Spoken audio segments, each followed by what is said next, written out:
नमस्कार। हम लोग के बीच में राज्यसभा एमपी सुधांशु त्रिवेदी जी और हमारे नेशनल प्रवक्ता आज बहुत ही कुछ गंभीर बातें लेके आए हैं। आप लोग आए, आप लोग का बहुत शुक्रिया। आप हमें बताएंगे। मित्रों, शुरू करें ना। मित्रों, दिल्ली के मुख्यमंत्री अरविंद केजरीवाल जी, जिन्हें दिल्ली की सर्दी में जांच की आंच से पसीने आते हुए दिखाई पड़ रहे हैं, अब परिस्थिति में एक नया आयाम जुड़ रहा है। अब तो जांच भी आंच के घेरे में आ रही है। अर्थात ये जो तथाकथित मोहल्ला क्लिनिक थी, इसके अंदर इन्होंने जांच की व्यवस्था की थी, यानी पैथोलॉजिकल टेस्टिंग की। अब जो विजिलेंस की रिपोर्ट्स आई हैं और जो विभागीय फाइंडिंग्स हैं, उसके आधार के ऊपर वो जांचें भी अब पूरी तरीके से आंच के घेरे में आ गई हैं। इस प्रकार के फैक्ट्स सामने आए हैं कि जो उनकी तथाकथित मोहल्ला क्लिनिक थी, सर्वप्रथम तो हम कहना चाहेंगे कि स्वतंत्रता के अमृत काल में आने के बाद भी देश की राष्ट्रीय राजधानी में सुपर स्पेशलिटी का कोई इंस्टीट्यूट या ऐसी कोई व्यवस्था या ऐसी कोई लैब बनाने के बजाय मोहल्ला क्लिनिक तक ही सोच सीमित थी, जो 75 वर्ष पूर्व भी थी। परंतु उसमें भी क्या हुआ, मीडिया में भी ऐसी रिपोर्ट्स हैं, कई स्वयंसेवी संगठनों ने भी इस विषय के ऊपर ध्यान आकर्षित किया था और जांच में भी आया कि एक दिन में 500 पेशेंट देखे गए हैं। अधिकतम संख्या 533 है, जबकि जो औपचारिक समय है मोहल्ला क्लिनिक का वो सुबह 9 बजे से 1 बजे तक है। अब आप इमेजिन करिए कि 9 बजे से 1 बजे तक 4 घंटे में कितने मिनट हुए, 240। और अगर 240 मिनट में किसी ने 533 पेशेंट देख लिए, इसका मतलब आधे मिनट में एक पेशेंट देख लिया, जिसमें एक पेशेंट का आना जाना, डॉक्टर का उसकी बात सुनना, असेसमेंट करना, जांच का पर्चा लिखना। महोदय, मैं कहना चाहता हूं कि जब त्योहारों के दिनों में बड़ी भीड़ होती है ना, तो आप जाते तो मंदिर में बड़ी भीड़ होती है, इतने सेकंड्स में तो व्यक्ति उस धक्का मुक्की में दर्शन भी नहीं कर पाता है जितने में आपके डॉक्टर ने उसके दर्शन करके रोग को समझकर रोग का निदान समाधान सब लिख दिया। यह है ईमानदारी का नया किरदार। और टेक्निकली मैं पूछना चाहता हूं, यह वो सरकार है ना जिसने कहा था कि हम सीसीटीवी का पूरा जाल बिछा देंगे दिल्ली में। तो मोहल्ला क्लिनिक्स में सीसीटीवी है कि नहीं? और अगर हैं तो उन मोहल्ला क्लिनिक में उस डेट की सीसीटीवी फुटेज दिखाइए कि 533 लोग कहां लाइन लगाए हुए थे। क्योंकि मोहल्ला क्लिनिक तो छोटी छोटी स्पेसेस में है ना, तो 533 लोग अगर आए तो सीसीटीवी फुटेज में होना चाहिए ना। बस यही सब चीजें हैं जिसकी वजह से जांच की आंच से घबरा रहे हैं। और इसमें जो प्रोसीडिंग्स में बात आई है, मैं कोट करना चाहता हूं कि necessary discipline proceedings may be initiated against the project director OLS outsource lab services। महत्वपूर्ण बात यह है कि ये सरकारी एजेंसी नहीं कर रही है, ये सब आउटसोर्स है, यानी प्राइवेट एजेंसीज को जांच दे रखी है। And others of the OLS branch for non-compliance of the directions of the honorable LG which could have led to the loss of exchequer। यानी अब यह संदेह है कि वहां वो मरीज ही नहीं थे जिनके नाम के ऊपर बिलिंग रेस करके टेस्टिंग करा दी गई। A detailed vigilance inquiry may be conducted to bring out the quantum of loss of the exchequer to the collusion of the director and support staff with the private agencies। अब जो उपराज्यपाल महोदय ने ये लिखा है और ये अब पब्लिक डोमेन में है मीडिया में, उसके बिंदु क्रमांक 33 पे देखें तो लिखा हुआ tens of thousands of tests were recommended prima facie to the ghost patient, यानी जिनका अस्तित्व ही नहीं था। यही अंतर है। हमारे प्रधानमंत्री श्री नरेंद्र मोदी जी के द्वारा हर चीज डिजिटली ट्रांसफर होती है, इसीलिए ये लोग आधार का भी विरोध करते थे, क्योंकि यदि व्यक्ति का आधार कार्ड है और डिजिटली उसके अकाउंट में ट्रांसफर हो रहा है तो उसमें किसी भी प्रकार का झोल होने की संभावना नहीं है। पर यहां पर फिर empirical data proving entry of the fake mobile numbers, blank mobile numbers of the fictitious patients fake attendance of the doctors and fictitious data of the patient established with a widespread corruption, manipulation of the documents, forgery of the record with the sole intention to loot the government exchequer and extended under the benefit of the private parties operating at AAMC as well as the dispensaries, polyclinic and hospitals of the Delhi government. यानी अब ये बहुत साफ हो गया कि पहले आपने मोहल्ला क्लिनिक बनाई, फिर उसमें जांच, पहले मामूली जांच होती थी, फिर बड़ी जांच की व्यवस्था की, फिर वो सब आउटसोर्स कर दी। यानी कुछ कुछ वैसा ही जैसा शराब घोटाले में हुआ था, कदम कदम रफ्ता रफ्ता बढ़ाते हुए, और फिर उसमें फेक पेशेंट्स और फेक बिल रेज करने की बातें मीडिया में आ रही हैं। यानी अभी तक तो दारू का घोटाला था, अब दवा का घोटाला भी हो गया। यानी दवा और दारू दोनों में घोटाला करके कौन दिखा रहा है? स्वघोषित भारत रत्न विभूषित, जिन्होंने अपने को ही भारत रत्न दे रखा है कट्टर ईमानदारी का। तो मैं कह सकता हूं कि विपक्षना के ध्यान से लेकर और चुनाव प्रचार तक की समस्त नाटकीयता के मध्य कट्टर ईमानदारी का यह किरदार पूरी तरीके से तार तार हो गया है। अब हम यह भी कहना चाहते हैं कि आज वो कहने का प्रयास कर रहे हैं, अभी उन्होंने प्रेस कॉन्फ्रेंस में कहा कि वो सीबीआई से सवाल पूछ रहे हैं।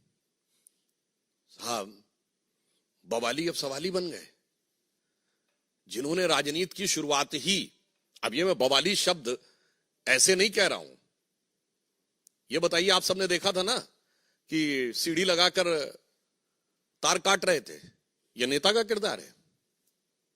26 जनवरी के दिन धरना कर रहे थे, यह जिम्मेदार राजनीतिक व्यक्तित्व का किरदार है। इसलिए मैंने कहा, और याद करिए 2014 के समय भारतीय जनता पार्टी के कार्यालय के ऊपर आके पथराव किया था, जिसमें इनकी सर्वोच्च समिति के सदस्य थे, जैसे हमारे यहां पार्लियामेंट्री बोर्ड है। इसलिए मैंने कहा अब बवाली अब सवाली बन गए हैं, और सवाल किससे पूछ रहे हैं? जांच एजेंसी से। मतलब इसे शब्दशः ना लिया जाए, वैसे तो सारी जनता उस भाव को समझती है। हिंदी में एक कहावत होती ना कि उल्टा चोर कोतवाल को डांटे। आज उसी किरदार को वो दिखाने का प्रयास कर रहे हैं। और जहां तक टेक्निकलिटी की बात है, तो अगर उनको लगता है कि कोई टेक्निकल इश्यू है तो वो न्यायालय से जाकर समाधान प्राप्त कर सकते थे, मगर यहां टेक्निकल नहीं, मॉरल इश्यू है। यहां न्यायिक विषय नहीं है, यहां नैतिक विषय है। और केजरीवाल जी का वहां जाने से बचना यह स्वतः प्रमाणित करता है कि उनको यह पता है कि वो इस जांच की आंच से बच नहीं सकते, क्योंकि के अरविंदन ने बाकायदा बयान दिया हुआ है अप्रूवर बनके कि उनकी उपस्थिति में इतने प्रतिशत से इतने प्रतिशत बढ़ाकर शराब घोटाले में कमीशन की बात हुई और उसके इस प्रकार के वितरण की बात हुई। उन्हें यह बात पता है, इसलिए यह मैं कह सकता हूं कि यह उनकी गलती की स्वीकारोक्ति है। By consistently avoiding to appear before the agencies is nothing but is an tacit acceptance of his legal fault. जांच एजेंसी के सामने अनेक बहाने बनाकर अनुपस्थिति रखना प्रकारांतर से उनकी अपनी गलती या भ्रष्टाचार की स्वीकारोक्ति है। और पुनः यह एक विचित्र भ्रष्टाचार का मामला है, जिसमें जांच शुरू होते ही पॉलिसी विड्रॉ कर ली गई थी, और पॉलिसी विड्रॉ करने के बाद उसको डिफेंड किया जाता है मीडिया में आके। आपने ऐसी, ये है नई राजनीति, ये नई राजनीति का किरदार है। जो कहते हैं कि आज ही उनके प्रवक्ता बोल रहे हैं कि हर हाल में वो रहेंगे, हम ये नहीं कह रहे हैं। उनके ऊपर क्या कार्रवाई होगी, ये जांच एजेंसी की रिपोर्ट के अनुसार न्यायालय तय करेगा।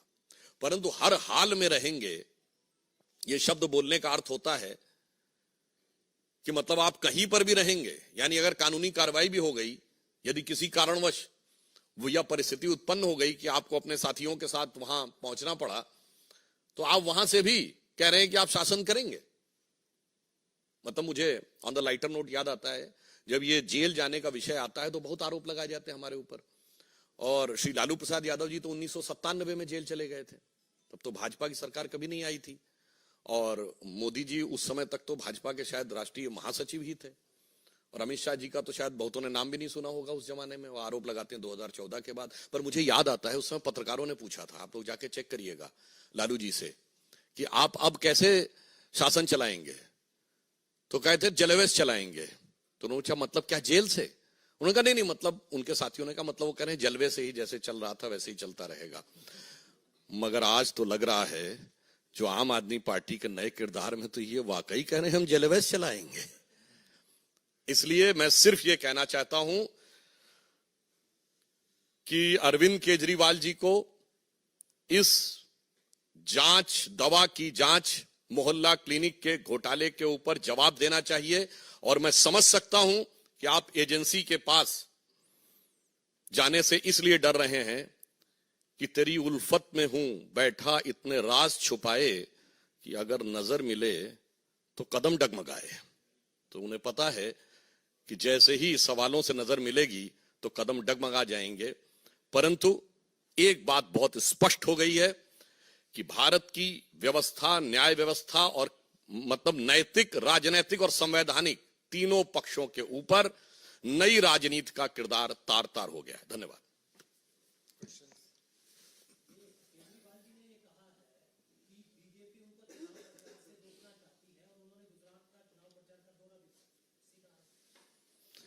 वैसे अभी उन्होंने हाल में जहां जहां चुनाव प्रचार किया है तो जब्ती का रिकॉर्ड बनाया है। तो मुझे लगता है कि जितनी जमानतें जब्त करवाई हैं उन्होंने पिछले अभी इन 3 चुनावों में, तो मुझे लगता है कि ये सिर्फ जैसे कहते हैं तिनके की ओट में पहाड़ छुपाने का प्रयास करना, इसका राजनीति से कोई मतलब नहीं है। हां, उनको ऐसा लगता होगा, परंतु मैं बहुत स्पष्ट करना चाहता हूं, किसी भी चीज की जांच का जवाब देने का चुनाव प्रचार से क्या संबंध है? और ये लोग तो जिन पे आरोप लगाते थे आज उनके साथ खड़े हैं। मतलब सोनिया गांधी जी और राहुल गांधी जी, वो तो जाके फिर भी अपना जवाब दे आए थे। ये केजरीवाल जी नए राजनीति के नए किरदार, नई नवेली अजब अलबेली पार्टी के अलंबरदार, उनसे भी बड़े हो गए हैं। तो मतलब ये तथाकथित इंडी गठबंधन में ये है कि मैं तुमसे बड़ा। अरे उन्होंने तो ये कहा था कि ईडी घर पे क्यों नहीं आ गई, याद करिए। कांग्रेस के नेता प्रमोद तिवारी जी ने कहा था कि ईडी वालों को उनके घर जाके पूछताछ करनी चाहिए। ये तो उल्टा कह रहे हैं कि ईडी वालों से मैं पूछताछ करूंगा। मैं सवाल पूछ रहा हूं, मेरे सवाल के जवाब दो। ये आप अद्भुत और अविस्मरणीय आपको यह दृश्य दिखाई पड़ेगा।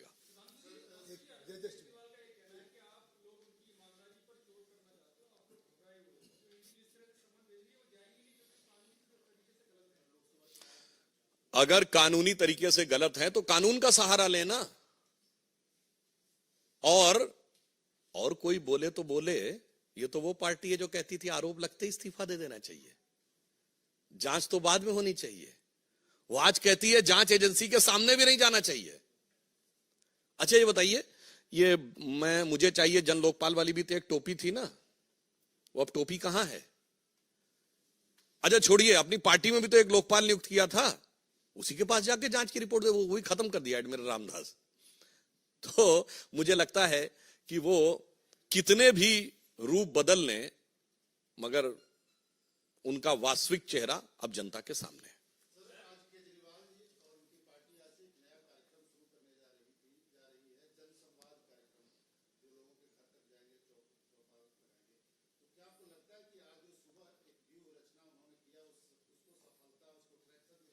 देखिए, उन्होंने कहा था कि हम 70 के 70 विधानसभाओं में जाके तब अपना घोषणा पत्र बनाएंगे। ये बनवाए थे का? ये पूछिए पिछले चुनाव में कितनी विधानसभाओं का अलग अलग घोषणा पत्र बनवाए थे। इन्होंने कहा था कि जब तक किसी क्षेत्र की 80% महिलाएं ओके नहीं कर देंगी तब तक वहां शराब का ठेका नहीं खुलेगा।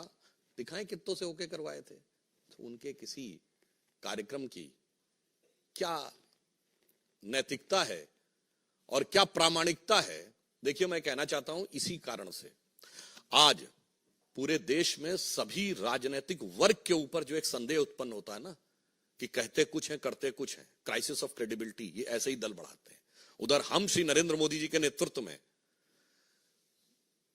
वो क्राइसिस ऑफ क्रेडिबिलिटी देते हैं, हम क्रेडिबिलिटी की प्रामाणिकता देते हैं। यानी जो कहते हैं वो करते हैं और अपने आचरण में करके दिखाते हैं। वो जो कहते हैं वो बिल्कुल नहीं करते, आचरण पलट के दिखाते हैं।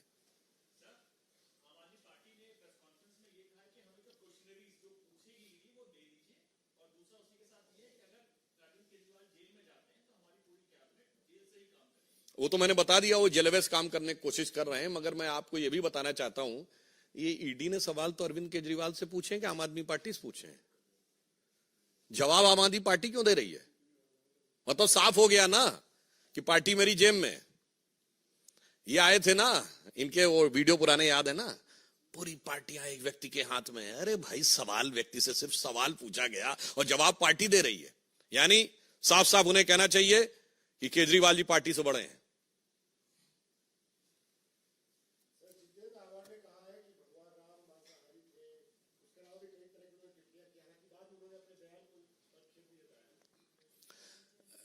देखिए, वास्तविकता यह है कि कुछ लोग ऐसे होते हैं जो कितना भी सुंदर कार्य हो रहा हो उसमें विघ्न डालकर ही संतोष उत्पन्न करना चाहते हैं। तो ये विपक्ष वाले जो सदा सर्वदा से भव्य श्री राम मंदिर के विरोध में रहे थे, ये अंतिम चरण में भी विघ्न डालकर विघ्न संतोषी बनना चाहते हैं। परंतु अब देश की जनता ऐसे किसी विघ्न संतोषी के साथ नहीं है। हम किसी के प्रति कोई दुर्भाव नहीं रखते। हमारे यहां कहा गया है, बैर न कर काहू सन कोई, राम प्रताप विषमता कोई। न किसी से वैर है, न किसी से विषमता है, मगर उनके मन में विषमता है और इस प्रकार के आपत्तिजनक दुर्भाग्यपूर्ण बयान दे रहे हैं। परंतु मुझे लगता है इस देश की जनता भी ये समझती है, जो मीराबाई जी को तुलसीदास जी ने लिख के भेजा था, जाके प्रिय न राम वैदेही, यानी राम और सीता जिसको प्रिय ना हो, जाके प्रिय न राम वैदेही, तजिए ताहि कोटि बैरी सम, यद्यपि परम सनेही। तो देश की जनता है देखेगी।